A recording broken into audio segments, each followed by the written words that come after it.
one of the things, Mutombo, that I really enjoy about your videos is just the personality that comes out in your editing. I feel like you're one of the few people who makes a vlog and I watch it. In fact, I don't know one of the first, like you, there's Cody Warner. There's very few people on the internet who make a vlog and I watch it. I don't watch vlogs, but I like your vlogs. And I think I was a couple of days ago in the Cameroon YouTubers group, somebody was like, oh, everybody's talking about Mutombo. Who's this Mutombo that everybody's talking about? I need to check Mutombo out. I was like, you have no idea. You're in for a treat. So as we begin, right, I know that's just one aspect of a lot of what you do. There's so many things that you've done. You've traveled across the continent. Maybe I'm exaggerating, but you've traveled to many countries. You've worked in a domain that is predominantly male dominated, which is electrical engineering space. Yeah. You are working not just as what you do for work, what you done in your training, but also you're a graphic designer. And I think that saying graphic designer is like minimizing what you do. You do a lot of things, but for somebody who doesn't know you, somebody who has never come across any of your videos, somebody who is like, all right, who is this person Kamga is interviewing or talking with? How would you describe yourself? Well, the way you just packaged all of that, I feel like I don't need to introduce myself anymore. But let's see. For somebody who is meeting me for the very first time, I will start with my name. My name is Mutombo. I am a Cameroonian, and I have learned to not introduce myself using my profession because, as you've outlined, that changes almost every day. So, Yeah. yes, I'm a Cameroonian. I am a child of God. That's what I like to tell people. I'm a child of God. I am an introvert, and I'm just looking for a life that fulfills me. Yeah. So and A and life that fulfills me. Yeah. yes, yes, and I think the thing that fulfills me the most these days is creating. So whether it is drawing, through artwork, or creating videos, editing, those are the things that kind of fulfill me. When at the end of the day, I can sit and look at what I've done and say, okay, I've made this video, I've produced this artwork. Yeah, I think those are the things I like to spend my time doing. One of the things that tells me about you is just this idea of creation, which I think we all have by being made in the image of Christ, image of God, because God is a creator. And when we make things, it's a way of fulfilling that duty of go and be fruitful. Like you make things, whether it's making a plant, making a life, Wow. making content. And it's nice that you describe yourself like that, because if that is what brings you fulfillment, then I am it's very clear to me that you're on your path. Like you're making the things that you're supposed to make with your life, supposed to bring things to life. And what I love about your videos specifically is that your personality shines in your editing. And it's something that I think content creators understand better. Or somebody who spends a lot of time editing, you realize that in the beginning of your YouTube process, you don't yet know what you're doing. You're learning from everybody. You're picking up Very Peter true. McKinnon style, exactly right. And then as soon as you start figuring out your tools, then you start saying, "Hey, why don't I do this instead this way? I like how this looks differently," and I see that a Yeah. lot in your content specifically. And I'm curious to know how you stumbled on this journey. How did you become a YouTube creator? How did you become an artist? I don't know if those two stories are the same or if they differ, but I would love to, so let's start with YouTube and then we can go to your drawing. Yeah. Okay. So those are actually very similar stories. Okay. Okay. I just want to address one thing that you mentioned, the personality shining through in your content. If you go to my first videos, they were extremely rigid. There was no personality there, none whatsoever. So I just want to encourage anybody who is starting out and maybe you feel like, okay, this video is not really portraying me the way I am, with my friends. It's going to take time. It's going to take time for that to settle in, for you to really get a hang of how you want to present yourself online and what is a true representation of who you are. So yes, I just want to say my videos didn't start out, with me really just feeling very free in front of the camera. There was a time that I would not appear on camera without makeup, believe it or not. Oh Yeah, yeah. yes, yes, yes. For all my first videos, I would sit down, do a full face beat before I start talking because I did not trust that I could convey the message in with enough personality for the personality to carry the video through. I felt like I needed to look good. Yeah. So yes. Anyway, let me actually answer your question because I just created my own question and answered it. But Hey, I love it. This is how it happens around here. So feel free. We create questions, we answer them, we go to side stories. So carry on. yes, okay. So as for how I got into YouTube, it all started, with the dawn of social media. Before social The year media, was the year was 1995. in Sorry, a cold, I couldn't help deserted it. land, far, far away. Oh, wow, wow, wow. Not the soundtrack. Sorry, I'm so sorry. Oh my Carry on. gosh. Okay, so Yeah, yes, so when my mom got her very first laptop, I was in university. I was just leaving high school, about to go to what year was that? first. That was 2011. Okay. Yeah, 2010, 2011. Yes. So I was just leaving high school, about to start, working, not work, start school in the university. I went to the University of Boya for my undergraduate degree. And this thing called the webcam, hey, I did the absolute most. We had videos of us dancing with very grainy footage. Very, like the camera quality was terrible, but we had so many videos. We had so much fun at home. When you say we, who was that? That's us in the house, me, my siblings, Okay. yeah, sometimes my friends. Yeah, eventually I carried that laptop to UB, to the university, Mhm. and continued making videos. I was just constantly filming. When I finally got a smartphone, I think that was in like my third or fourth year of university, I started filming. I was like, to have a camera in my own hand, because it was one thing to have a laptop. You cannot go everywhere with your laptop. Yeah. Having a smartphone that I could carry everywhere.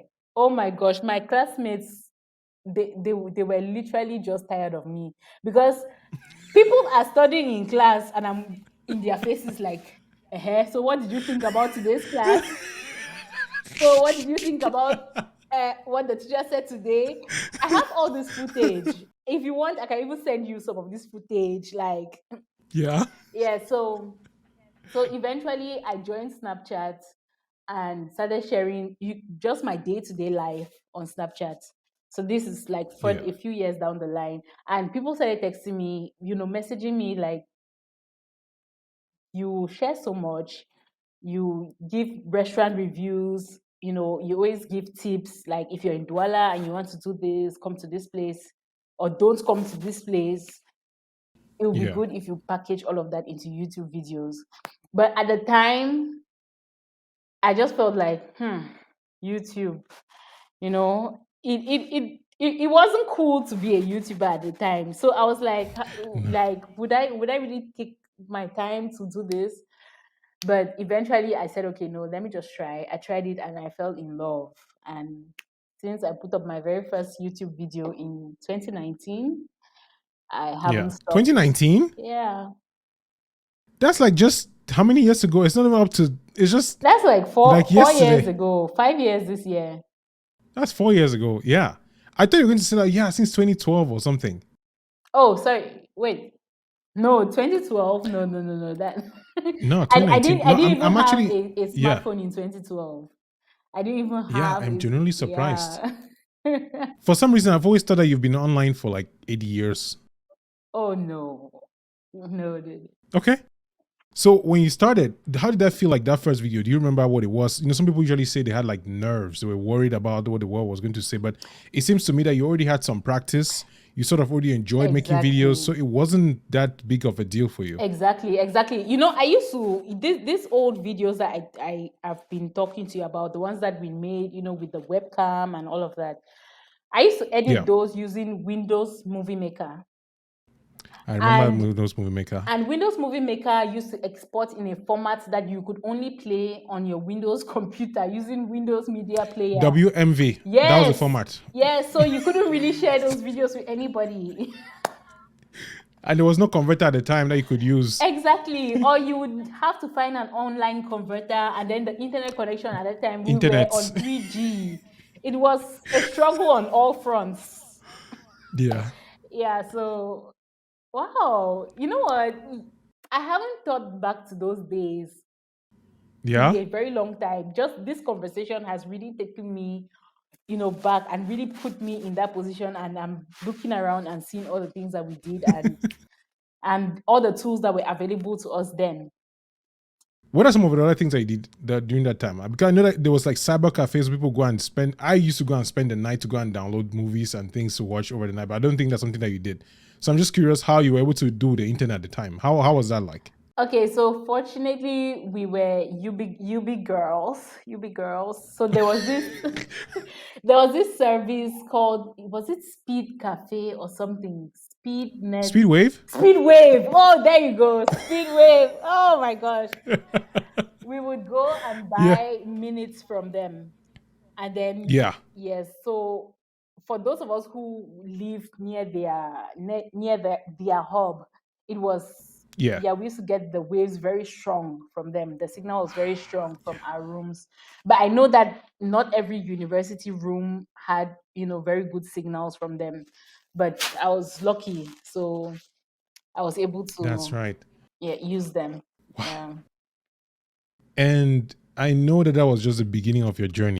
And I'm curious how, if, because I know for some people, they start to do YouTube because they hear that people are making money with YouTube.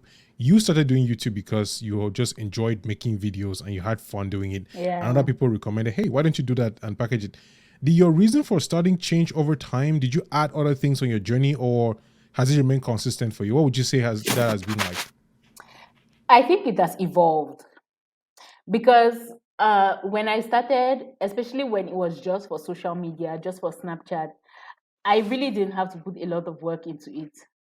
But with the amount of work that goes into videos these days, and with the fact that unless you are just exceptional, you can't really go far. Like your videos can't really blow, the colloquial blow. Your videos can't really blow if unless Go unless viral and stuff. Yeah. unless they are really well done. So Mhm. with all of that, and with the amount of effort that it takes to make a good video these days, I I don't know if I would necessarily be consistent without being able to support myself from Mm. YouTube, because uh, YouTube is extremely demanding. And I think it has Tell me become about it. it has become more demanding with time. I don't think those who were uploading in, say, 2012, 2013, even up to 2015, I don't think they are going through what we are going through now to produce one video. So so I'm yeah, just laughing. so while I started with, oh, I really just want to put this out there, I want to be able to just, have this community that just enjoys my work. It's literally like art, right? When an artist paints something, they want people to be able to admire it, enjoy it, to love it, and even give feedback. So that's the way it started out. But now I think, I don't think it's wise to go into YouTube with a one track mind where it's like, okay, it's my passion. Unless really it's your passion, and you really want to do it on the side. If you're going to do it as maybe supplementary income, or as even full-time income, you actually have to think of how it's going to support you, and also how the time that you put into it will be justified. So That's right. that's, Yeah. yeah. And I'm actually having Yeah. trouble thinking of it that way. That's a whole other conversation I will probably have privately, because I think it's one that evolves, and I would love to have Nora on this conversation. I think she probably has a lot of insights on that, because she's on the other side of the conversation, which is where, anyway, that's what I have to share it. So basically, the question that I have, the last question I have when it comes to content creation is, you changed the name of the channel. It used to be Mutombo Daily. And I've been looking forward to asking this question, because I have a feeling that it's one of those stories of either burnout or vision change, or when you reach your limits and you're like, okay, I don't think I can do this the way I'm thinking I could do it. So I Yeah. want to hear the story. what happened? What was the name before? Then what was the name after? Because it was Mutombo Daily at some point, and then now it's Mutombo in Progress. Yes. So can you walk us through the evolution of the name of the channel? Okay, it actually started as the Sassy Experience because That is right. I remember Sassy. That was the first. Yes. Yeah. yeah, because Wow. all I've known my you for a friends, while. yeah, yeah, since the inception. I know. Yeah. So all my friends call me Sassy. That's the thing. Right up to this day, everybody calls me Sassy. So Yeah. Except me, it, apparently. Carry on. Sorry so for interrupting.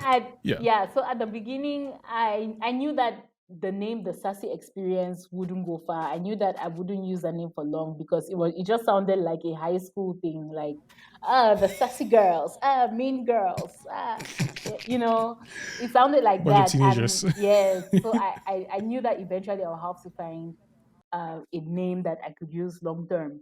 Ideally, if it was up to me, I would use just my name, Mutombo. Like the way you have Kamga Tchassa, I like that. Okay. But the thing is, when I went in to do my research, when I type in Mutombo, I only see Dikembe Mutombo. Like I only see like NBA stats. I don't see I don't see my channel coming up. So I had to add Yeah. something to the end. It couldn't just be Mutombo. Yeah. So I said, okay, I'm making videos about my daily life, so I'll name it Mutombo Daily. But then people started calling me Daily, like as if Daily was my last name. So and at some point I actually did not have the strength to continue correcting everybody, like, you know what, She's Daily like, is not actually my name. It's just to say, it's just like Mutombo Weekly. It's just to say I make, videos about my daily life. And I you should said, have changed it to okay. Mutual Monthly, and then they should keep calling you Monthly. No, but then again, people will say, oh, yes, that was another thing. People used to tell me, Mhm. okay, you say your name is Mutombo Daily, but you don't upload Post every videos day. daily. You don't upload every day. So where are the videos? Yeah. Where are the videos? You set expectations and you did not meet them. So I said, okay, this name is backfiring on all fronts. And Yeah. another thing too is what you've mentioned, change in direction, change in purpose, change in the vision of the channel, right? I no longer want to Yeah. make vlogs just for the sake of vlogging. I want to make vlogs with purpose, showing maybe uh, a project in progress. For example, I've really fallen in love with producing series, right? I've Okay. produced quite a number of series over the past year or so. Wedding One of my favorite series. actually was, yeah, I love the South African series when you were talking about your experiences in South Africa. I think that was one of those I personally followed a lot more than the recent ones. This Mhm. one when you went to Kenya, I didn't follow as much. I was like, I'll just binge watch all of them as one weekend, but I'm not going to watch every single one that comes out. But I Yeah. remember the other one, I would post like Mutombo has published. I'll put it on my WhatsApp status and like new videos out or something. It felt And like do you know cycle. But what? yeah, Do you know what? This what? this one you're referring to really contributed a lot to the growth of my channel. The Ah, Yes, the comparison between my life in Cameroon and my Cameroon. life in South Africa, and those were relatively easy videos to make. Like, it didn't require as much as vlogging. So, Yeah, basically, and yeah, those are the type of videos that I really want to incorporate more into my channel. I don't want it to be just a vlog channel. I want some everybody to be able to leave each video with something, having learned something, maybe learned about a new place, a new thing, a new process you why? know Why though? Is that something that you've always had, or something that's come out as a result of just your own personal curiosity? Fulfillment. Like I said, I'm in Mm. that phase in my life where I just need what I do to be fulfilling. It was no longer fulfilling to just tape my beautiful face and put on the internet and say, okay, today I ate breakfast, today Yeah, I did my laundry. I no longer found it enjoyable. So yeah, I wanted that's more for my channel. what I'm. Yeah, And there's what I'm this hearing is a lot of. sorry. Mhm. No, go No, no, ahead. I just wanted to also add that there's this thing if you watch a lot of people who give like YouTube advice, right? They always talk about Yeah. add value, add value, add value. It was very difficult for me to grasp what they meant by that. Like, what do you mean add value? Like, I'm just vlogging my life. How do I add value with this? But slowly, I have started to understand what they mean. Like, people should leave your videos having gained something. If you've not made them laugh, then teach them something, or show them something that is, entertaining or interesting. So that's another thing. That's wonderful. I'm going to use this actually as the intro of this podcast. At some see now that I'm just this is not live. Just this is why I wanted to have this conversation, because I knew that things like this were going to come out. And a lot of people ask this question. Those who are listening on the podcast don't know what you're doing. Go and watch the video on YouTube. You're not watching. So the thing here you're sharing here is people. We've said this thing ad nauseum in the YouTubers group, in any group of people, like, create content that has value, like add value, and you'll be able to make money. And people are always like, what does that mean? And you've basically answered it. People should leave your videos, your content, your article, your podcast With having either something. learned something with something, whatever it is, entertainment, education, information. They should leave them like, oh, I didn't know that, or I felt great, or I'm feeling afraid now. Like, whatever it is, they should leave with something. So I really appreciate you sharing that. It's something that'll keep with me for a long time. And one of the videos I remember, and I think it's going to segue into your path, or your journey of faith. I'm wondering how that. Actually, two things. One is, you mentioned at the very beginning that you're an introvert. Yes. And the question I want to ask before I escape this content creation conversation, but I'm loving it, by the way, is how are you able to hold your camera in public? Because I'm going to say this. One of the things that I'm personally worried about is that, and the reason I love my sit-down videos is I don't have to go anywhere. I sit in my house. I'm safe. Yeah. I've seen you make videos in Super U. I've seen you film places that, oh, I came to this place. No, I watched you go and buy beans and plantain the other day, and you're like, I'm like, how do you do that? Honestly, I just yesterday, because I'm vlogging this week. So just yesterday, I Yeah. went out and I sat somewhere and I was filming. And I realized that after a while, the people around me started feeling uncomfortable. Like, I noticed them shift every time that I would touch my camera. So I realized that I'm actually inconveniencing everybody around me. So, just out of respect for them, I just stopped, or I just indicated that this video, like, I'm just filming myself. You guys aren't appearing in this video. But Yeah. yeah, no, honestly, it's not easy. I don't think it will ever be easy, because it's not a normal thing for you to just go out in public and just be filming people or filming yourself. If everybody did it, then you would feel comfortable doing that. But because it's so Yeah. rare, it's really something that you have to ask yourself at the end of the day: do I want to get this content or not? And if the answer is yes, you have to get over it and just make, get the best footage you Just do can. it. Yes. And when you're watching videos, you can actually tell when somebody is filming from a position of hiding, and when they are filming and they're filming with their chest, because we need the angles to come from on high, to really see Yeah. the lay of the land. So Yeah.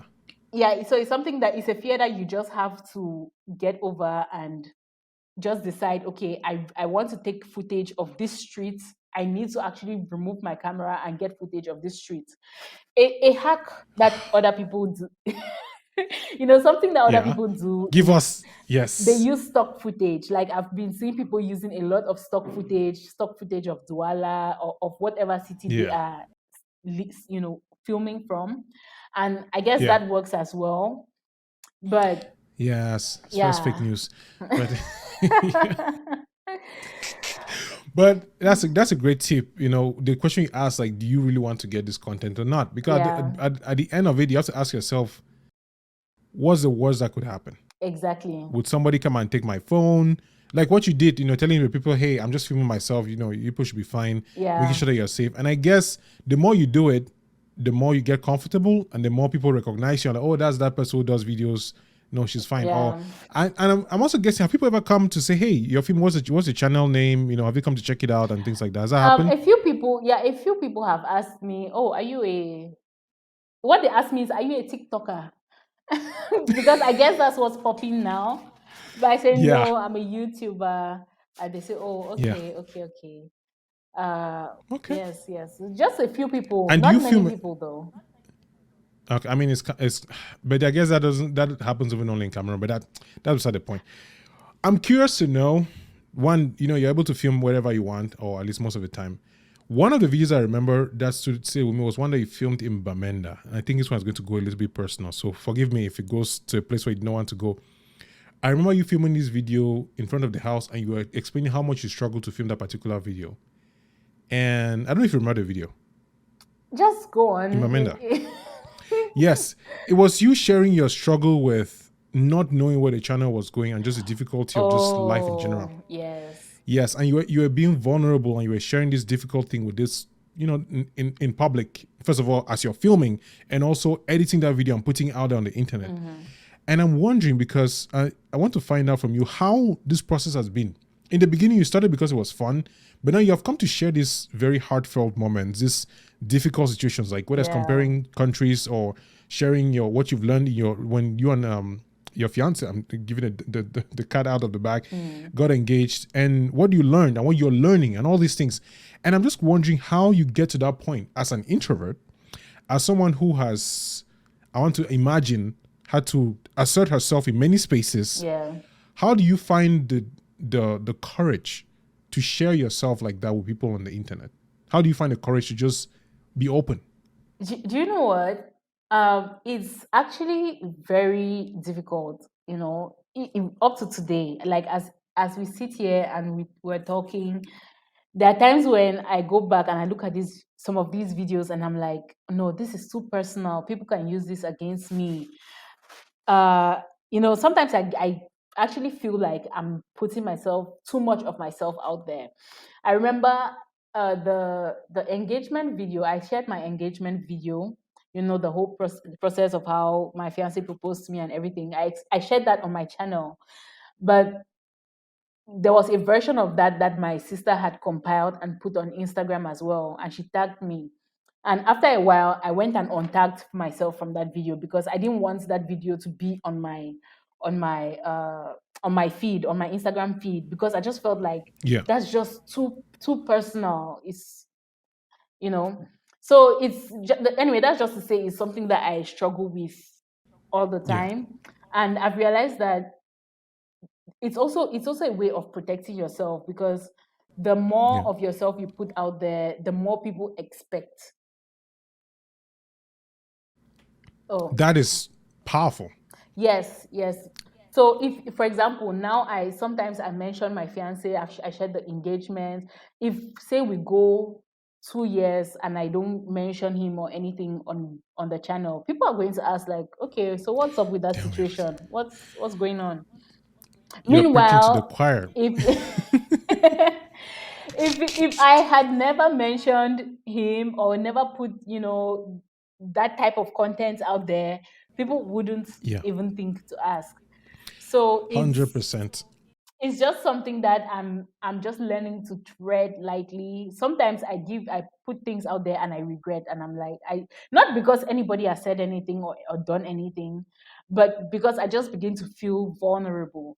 I just feel like, okay, this okay, for example, this person who has watched this video knows this much about me. I don't know anything about them. That is true. It's such a one-sided, and is the whole thing about this parasocial relationship because, excuse me, it is what you're describing is you're. I think this is why we get along because we understand a lot of these things. Hmm. I started on the internet in 2011, 2012, writing about my relationships, my heartbreak. So Yeah. people will read my articles and then they'll feel like they know me. Hmm. And I was doing this and it was fine. Like my parents didn't care about it. Over time now, I thought it was normal.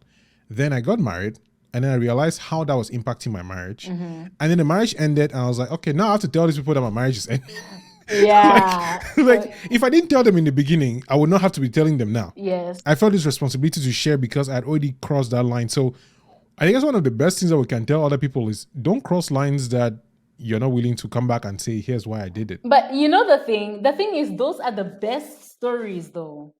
The personal stories are the best stories. So that's Is I guess it's a price to pay. It's a price to pay. You have to be willing to, because I have a friend who you would never see this friend online in any capacity that is not like a random, like a one of those random basic photos. Their personal life is not on the internet. They don't have anything to do with it. yeah. And I'm leaning a lot more towards that because, like you, I've seen what happens, especially when it comes to romantic relationships Yes. and family.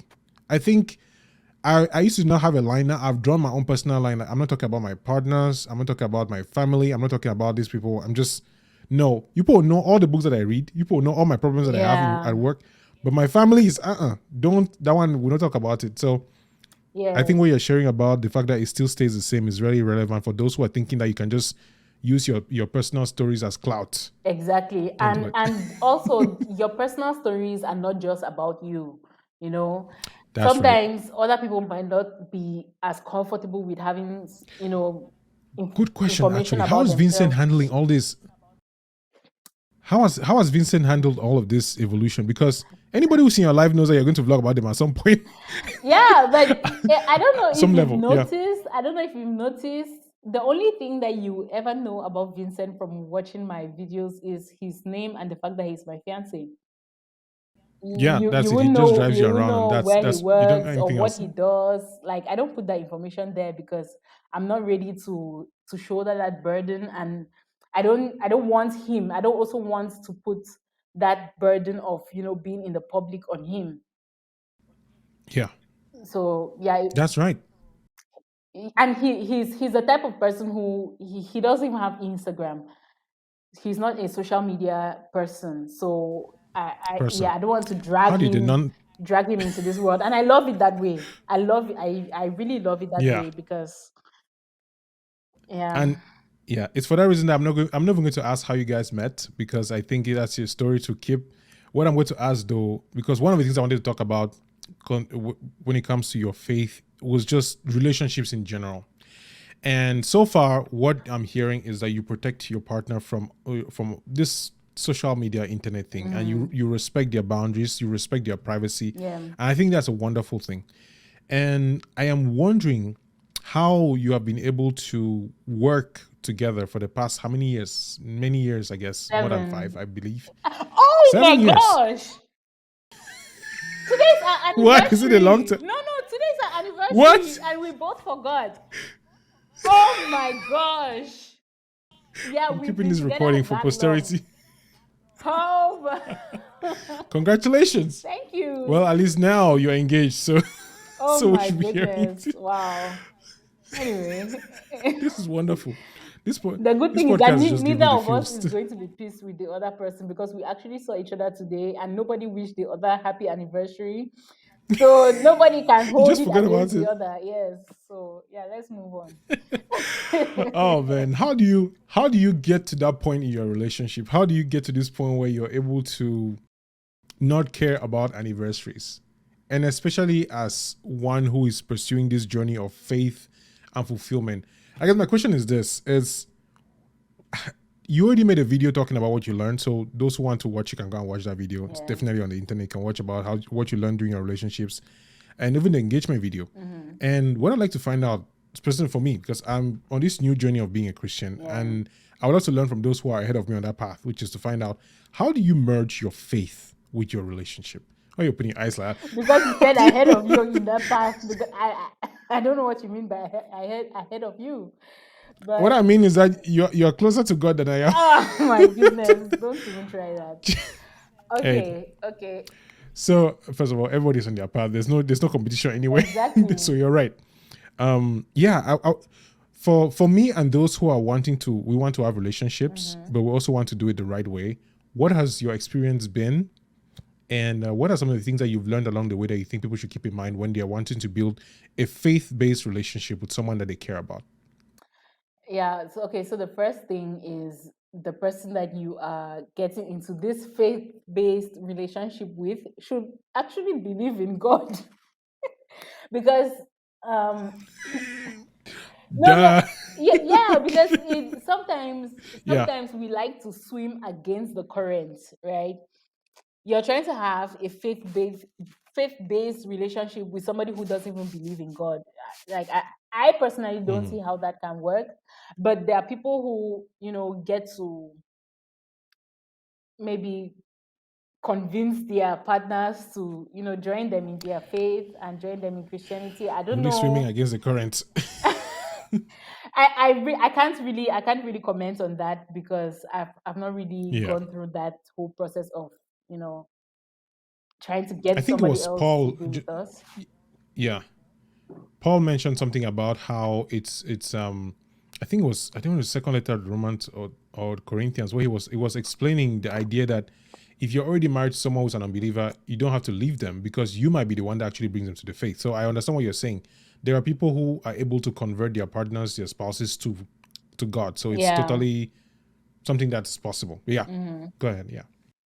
So okay, yeah. So my first point is That you give the first your first tip my is first tip find someone is who believes one. somebody who Yeah. believes, and not even just because you want them to walk in the faith with you, but because when somebody is held to a certain set of morals, a certain set of principles, Christ-like principles, the behavior is curbed. Our inhibitions are Yeah. up. So if you yeah, so I just find that if people who have a fear of the Lord, who fear God and who love God, generally would also treat you with some iota of respect, some level of respect and consideration. Yeah. So the second thing is, oh my gosh, I feel like okay, honestly, this is a topic that gets very personal because the one of the things that Christian couples, struggle with is sexual sin, right? Yeah. Yeah. Yeah, And I so remember asking you this question a couple of days ago. Like, how do you deal with that? You're like, I think I was asking you, I how do you deal with abstinence in a relationship? You're like long distance helps. yeah, long distance helps. Long distance really helps. And also Yeah. I guess you guys just really have to agree that this is what you're striving for. If you decide, okay, Yes. you're trying to, be abstinent. Vincent and I have had this conversation so many times in the span of the 7 years that we've been together. And luckily we're both open to putting in that work and putting in that effort to remain Christ-like. We don't always Yeah. succeed. We don't always succeed. But Yeah. the good thing is we put in the effort. For example, we are engaged. We could live together, right? I came back from South Africa and I put in the effort. I actually made a point to get my own place. I could Yeah. go he has a place here in Douala. I could go live with him. But and especially since we already knew that we were going to, end up together, we were going to eventually get married. It's a discussion that we've always had. Like, I Yeah. think as from 2 years, I think even a year into our relationship, we started talking about, okay, so what are we doing? What's the vision here? So what is this? So yes, so Yeah. so I guess a good tip would be to try to reduce the opportunity for sin. Yeah, we don't do Yeah. that in my vlogs. You wouldn't see me like going over to his place a lot because that's actually how it is in reality. We hardly do sleepovers. um Well, yeah, but it's not easy. It's really not easy, it's not but for the faint-hearted. yeah, it's not for the Right? I mean, faint-hearted, and you what really need to is be strong. yeah? What really is, right? I think that's one of the which segues into one question that I usually have for it's part of that and also just a general idea of being a Christian. And I made a video that already talking about how it's actually very difficult to be a Christian. Like to follow Christ is not a walk in the park. Mm-hmm. And my thought was he died literally on the cross in the most abominable way, shedding his blood for us. Yeah. Do you really expect that to follow him will be a fun ride? Do you really expect that's going to Oh, be, no, oh, you no, just go to the no. store and just get your I haven't salvation? heard it put that way before. That's actually quite interesting.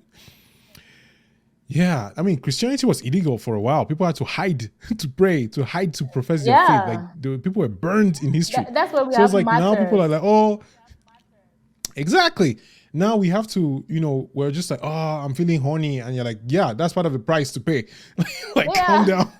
And also another thing to keep in mind, is God is actually merciful. He's merciful. So if you Yeah, find that you've fallen off the wagon, or sinned, just turn to him and say, Papa God, please forgive me and give me the I grace know, and the strength and to not fall into sin next time. It's exactly, because there are people who do that, and then they're like, well, he'll forgive me anyway, and I'm like, that's not the whole point of forgiveness, bro. Like, like that's forgiveness is because you were not intending to do it, and you yes, found yourself like, oh, I'm sorry. It's not like, okay, I'm yes. going to steal this meat now because And I'm going and to then ask for I'll forgiveness. discuss with God later. I'll discuss with, like, that's not how it works. Yes. Like, and one thing to add to this is just what I've noticed in my life personally, especially recently, is that when you spend a lot of time, I'm sure you do this, when you spend time, and I know I've seen you in your vlogs, when you're studying your Bible and actually taking your time to pray, Mhm. a lot of the work of the Holy Spirit in renewing your mind and renewing your body is that some of those urges, if not all of them, just get taken away. I Like, you don't feel 100% certain things that you agree. used to feel. Yeah, you don't Agree. feel some of those things because you just don't have the room for that. You're just filled with God, and you don't have that space to be idle and think about those stuff. So, Yes. but that's probably going to be another vlog to talk about that. And the question I wanted to ask you was, which is, you actually mentioned a little bit earlier, was what do you think is something that people misunderstand about being a Christian that you've noticed in your own path and your own walk? Like, what is something that when you hear, you're like, I don't think these people actually get what this thing's all about. Yeah. So, okay, I am going to talk from. Okay, what I'm about to say would be geared more towards people who are not Christians at all, because I feel like there are different types of Christians. There are Christians who are Christian because they've been brought up Christian, and there are people who are Christian because they personally wants to have that relationship with God. And I feel like most of us fall into that category of people who have been brought up Christian. We just know that, okay, I'm Christian. But later on in Secondhand life, faith. Yeah. yeah, inherited faith, basically. But later Yeah. on in Inherited life, faith. Yeah. you have that personal encounter with God, and you realize that, okay, this is a relationship that I personally have to work for and nourish Yeah. and grow.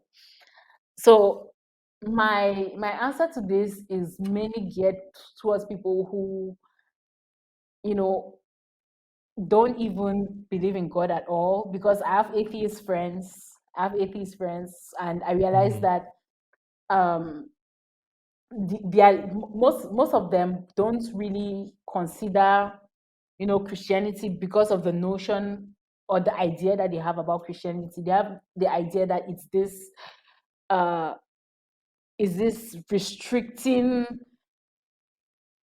faith, this organization that just wants to stop you from being yourself, which is not the case, right?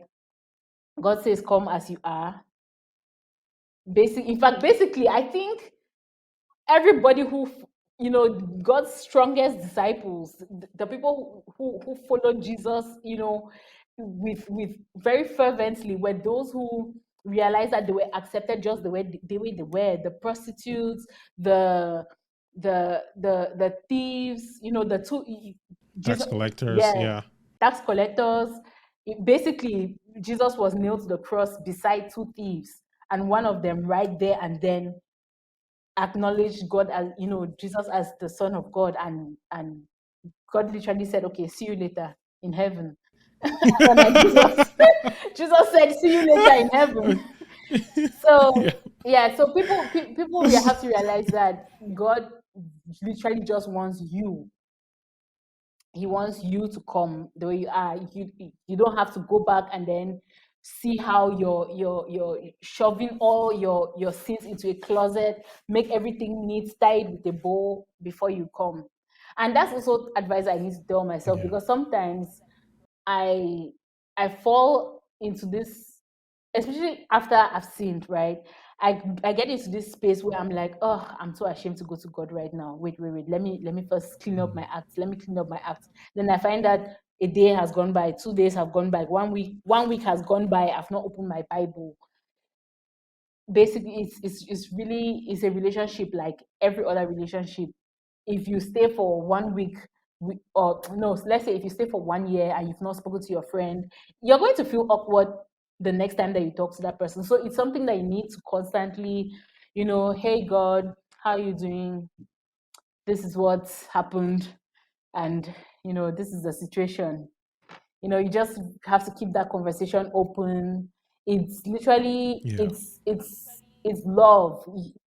All you feel from God is love. Like, if you don't know what love is, if you haven't felt, if you have a void in your heart, and you're not sure what to fill that void with, trust me, God will give you a kind of love that is is beyond what human beings can give you. And a walk with God doesn't mean that you're going to walk without problems. No, you're going to have problems. So you will have problems, you will face challenges. This life will continue to be as difficult as it is. But the difference is, when you're approaching life from a position of faith and hope, and knowing that things are going to work out because God is on your side, it's very different from approaching life from a place of hopelessness, even though it may be the same problem that these two people are facing. Somebody with faith and somebody without faith may face the exact same life, but mentally, the person with faith will be in a better place than the person without faith, because there's that reassurance, that hope, that renewing of the spirit, Grace. Yeah. grace, all those things that give you the strength to keep going and to, just and be happy. And it's possible to find joy even when things aren't going going well for you. So Yeah. that's my spiel. I don't know if any of that made sense. Just try to pull out what Eh, little sense you can pull out from that, and keep it pushing. No, I think the things that you've mentioned that are going to stay with me is the idea of a relationship. And if you don't nourish that relationship, if you leave somebody for a year and you don't talk to them, the first thing you're going to come is going to be awkward. Yeah. That's one. So you have to have that relationship. And it's really interesting that you're bringing that, because in my Bible study, we've been doing this series on relationship. And one of the things that the pastor keeps bringing is the fact that there's this point that the relationship is built on three pillars: respect, friendship, and trust. Okay. So if you don't have those things, then you don't have a relationship. So if you're having a relationship with God, you have to understand you respect God, that you have a friendship with God, you have a trust in Him that He will do that. Because what you mentioned Yeah. about, yes, you are still going to have problems, you are still going to have things that don't work out. But when you trust that God has your back, and that God is watching over you, the way you move is different. Like you said, two people Yes. can have the same difficulty, but one person approaches it knowing that, this is my cup that God has given me. It's difficult. I don't want it, but I'm going to take it. It's like Yeah. the day before Christ was crucified. He himself was like, God, this cup, I don't want it though. It's But if bitter. this is what has to happen, Mm. if this has to, it's okay. If it's what has to happen, I'll take it. And I love the way you put it. And I think there's a lot of strength in that. And your journey is a representation of it. I mean, you've traveled to, how many countries have you been so far? South I, Africa, Kenya, that's like two I that I think know. Where else have you been? 4. Are we counting Cameroon? I guess. I mean, everybody has gone to one country where they were born.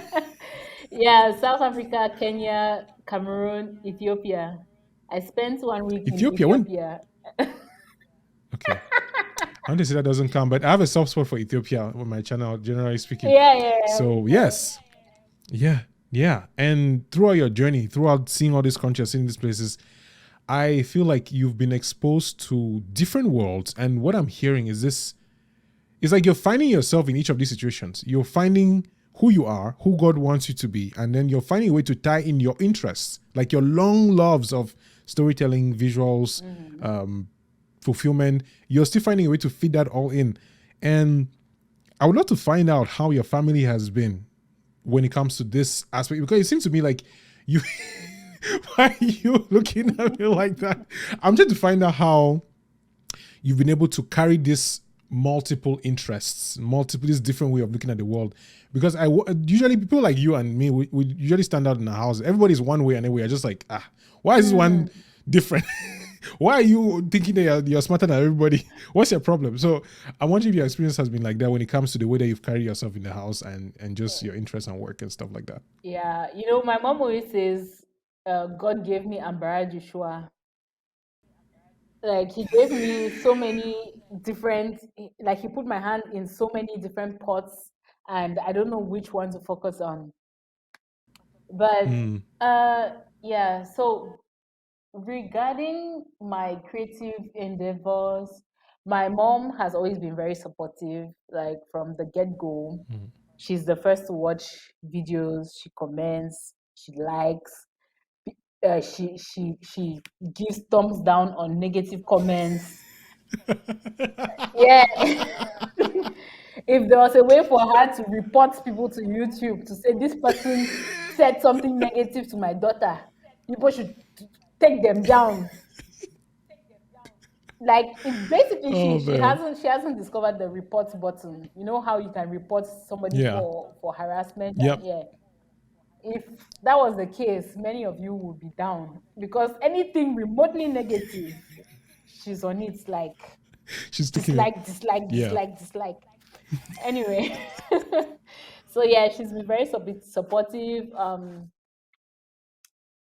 She gives me ideas. Like she actually told me, Peros, you have to film some village vlogs because I've been going on YouTube and I see that village vlogs, they go viral. So you have to come. We go to the village and we film some vlogs there. And I'm like, please, that's your business. I remember you sent you made the video of her chicken business. Yes. And I actually sent that video to my dad because my dad is in agriculture. I was like, hey, you should watch this video. I watched all that video. You going to the what I don't know the pen, getting the chicken, the poultry, going to the market, selling them. Yeah. I was like, I don't know how I watched it, but I watched all of it. And it was amazing. Wow. So Mama, thank you for letting us watch that. Yeah. We call her mom. Mom, I call her Mama, so Oh, that's okay. a problem. But Yeah, okay. So for the rest of my family, they watch the vlogs. My siblings, they are my siblings. So siblings do what siblings do. Yeah, you go, Yeah. girl. You go, girl. Yeah. That's what Oh siblings man, do. yeah, And then, yeah. They yeah, just give you for help you. my dad, he actually watched one of my videos from beginning to end, and at the end he turned and he told me, I didn't know I was actually going to sit through this thing. It's actually interesting. but I don't understand. I don't understand it. I don't understand, It's of a different generation. yes, It's yes. not. Yeah, I really don't understand, what this whole social media thing is about. So yeah. yeah. That makes sense. That makes sense. And I think we're getting to the end of our conversation here because, yeah, first of all, I'm very grateful that you're able to make this time. I know how late it is for you and you have a lot of things on your plate, but nothing but. And I would like to find out if there's anything you wanted us to talk about that I did not bring up, because I could talk about 1,000 things. I want to be respectful of your time. So what's something that you thought I was supposed to mention that I didn't? Let's talk about it. You told me that we were going to talk about editing, but we have not discussed editing. Yes. Because we're keeping the best for the last. Let me do politics. We're keeping the best for the last. So what I love about your videos is your editing style. And you mentioned a little bit earlier during the conversation that in the beginning your editing was a little bit rigid. It was very, No, I said very my rigid. personality didn't shine through. Your personality, yes, it didn't shine through. That's right. So I'm wondering how you have been able to, one, train yourself to edit, because I know people who like editing so hard, editing so difficult, Yeah. editing's crazy. You use Filmora. I don't know how you're able to do it. I downloaded Filmora. I used it. I was like, I don't like Filmora. I've never used it. I don't know if you've changed tools over time. No, but Filmora. I would like to know your evolution in edit. Really? Wow. So you're a Filmora gal. Okay, cool. When you started making videos, you were just filming. You were just recording those things. When did you start editing? I actually started editing with Windows Movie Maker, like I said. Movie Maker. Yeah, Windows Movie Maker. Yeah. And then So I think that's when how did I you find out about Filmora? no, wait. Yeah. Let's go all the way back. So before I Okay. actually got into Yes. YouTube, I used to edit on Windows Movie Maker. So that's where I learned the basics, transitions, cutting clips, putting clips together, and just organizing clips into a video. I guess those are just the basics. Almost everybody can do those because people who do these video collages, that's what they use, or that's what they do. And then Yeah. when I started YouTube, I immediately started with Filmora. That was the app that I started with from the get go. And How did you even come across Filmora? no, I Where did you even googled. find it? Was I it an did a lot ad? of Yeah. no, I did a lot of research. Like what Okay. app could I use? So I had a short list. There was DaVinci Resolve, Filmora, Adobe Premiere Pro, but Premiere Pro Which was I too love, by the way. expensive for me. Hmm. Yes. Uh, Da Vinci at that time it was very unstable. But I hear that now it's even become more stable than Adobe. I don't know. Don't quote me. But I haven't used Resolve, but I love that it's free. Yeah. yes. And then Filmora. Filmora wasn't too heavy because I also didn't want something that was too, RAM intensive, Resource too intensive. resource Yeah. intensive. Hmm. Yes. So Resolve and Premiere Pro are very resource intensive. Filmora just seemed to strike that balance in the middle between, user friendly, not intensive, and it was affordable. That was the most important thing. It was Yes. affordable. Yeah. I So think you should make a course on editing if you haven't done yet. I know you did a tutorial one time, but you need to make like an actual YouTube course how to edit a video. I'm working on How it. to edit. Okay. And you heard it first here. I'm working on So it. cool. Glad to hear. I really think you, because when I see your edits, kudos to your intro. When I watched that intro and I saw the way you did the intro, and like, you did it on an iPad with Procreate, like how? We haven't even talked about your actual talent though. No. Yeah, we haven't even brought it up even once. Okay, so the thing with the intro is I did the graphics on Procreate on my iPad. I use the app Yeah. Procreate, and then I put in the sound effects, basically what the pros would call sound design. I did the sound Yeah. design in Filmora. Okay. So yeah, if in But fact you I did, think yeah, I you think I'm going to deconstruct this in a video or something because it's pretty simple. Like and that's the that thing with sorry, I keep interrupting you. no, go ahead. It's this is fun I was stuff. I just like going being to say, interrupted. and that's the thing with editing, right? If you're able to deconstruct what somebody did, you realize that really there's nothing to it. If you're able to look at an edit and say, oh, so what this person did was they put this, then they added maybe this effect, then that effect, you realize that at the end of the day, it's something that you can also do. It's just that for some reason, when you look at something and it looks very nice, it's well packaged, and then when you look at the end product, you you tend to see it as this big mountain that you cannot climb. But once you break it down into small steps, you realize that at the end of the day, nobody was born, knowing how to edit. Nobody is born with skills. That's right. Yeah, it's all learned, and anybody can learn it. That's what even I used to tell my sister, Lizzie. I used to tell Yeah. her By the way, I love Lizzie's food. Even though I've never eaten. I always just see her cooking every day on the vlog. that I'll not even give you her secrets, Okay, but no but problem. let's just say not all the food is cooked. You know what? It's okay. Mhm. Yes, you used to tell Yeah, Lizzie I used to tell about I Lizzie, think you know what, you can actually do my job, like my engineering job at my 9 to 5. You can do it because if all you need is somebody to break it down and explain to you that this is this, we do this because this is the effect that it has on these other components and all of that. Once somebody explains that to you, you don't even need to go through the 4 years of engineering training or whatever. You can actually do that job, honestly. And that's the way it is for most things, most jobs around the world. I mean, except things like maybe surgery. No, let's explain surgery for 1 week and then have you open up. No, but no. The keyword is most. The keyword is most. Yes, Yeah, you're right. I think most skills can I be you learned. I am thinking about the people who would probably give you a reason or give you an excuse why it doesn't work, and it just even goes to reinforce that your answer is correct, because the people who will learn are those who are open to accepting that it's even possible in the first place. Yeah. Anybody who will tell you, "Oh, I'm not that smart," or this or that, they're not people who want to learn. Yeah. And I even in this case, the question that I didn't ask that I'm feeling like I should actually ask is, but that's probably going to be a part 2 at some point in the future. I want to know more about your journey through your career. We'll not talk about it today. We've Okay. talked about a lot of things. We've talked Okay. about all what we need to talk about. Yeah, I'm actually but open to doing a part 2. yes, I would love to do a part 2 after this one, because I think once we've gotten all this intro out of the way, now we can talk about the real things. Yeah. And actually get to the meat of the conversations that we're supposed to have. But yeah, I want to know more about your journey as an electrical engineer, your time in South Africa, and the evolution of that channel, and the details of things that change in your mind and that program. Because I think a lot of content creators see, like what you said, the end products. Yeah. They see the video, the 30-minute video. They don't see the week that you spend. They don't see the nights. Like right now, it's like what time is it for you? Is it midnight? 11? It's 11:20 p.m. And you're about to start editing or writing.